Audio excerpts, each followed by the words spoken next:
Yeah, the title's right. Okay, so basically, maybe around 5 to 6 months ago, I was in school, and it was the end of the school year.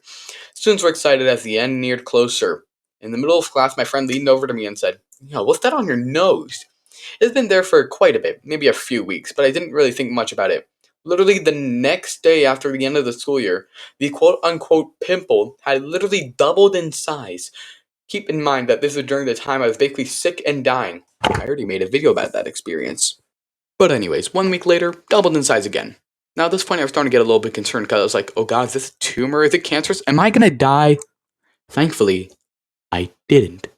This thing on my nose is called a a cherry angioma.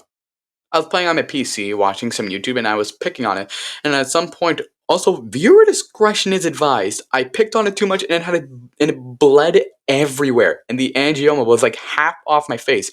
And for some ungodly reason, it decided to regrow. Anyways, I was thinking about getting it cauterized. Then I went to my family doctor, and he was like, "Nah, I won't be able to because it's too close to your eyes. So I'm gonna have to send you to a dermatologist. But it may take you a month to get to one." Literally a week later, he called me, and I was going to the dermatologist in a week. I arrive at the dermatologist, I get called in, and the dermatologist literally talks me out of it. Apparently, if I get sent to a plastic surgeon, I'll have a scar where they remove the angioma, or I just get it cauterized here with the dermatologist without a scar. I chose to wait for the plastic surgeon. Then a week later, the day of the surgery.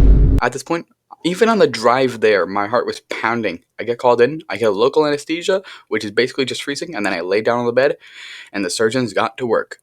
They used a scalpel to take it off and they put stitches on.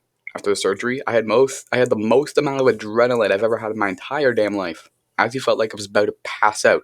I had to keep this area of surgery out of the sun for a week, and a week later I got the stitches removed. Was it uncomfortable? Yes. Did it go well? Also yes.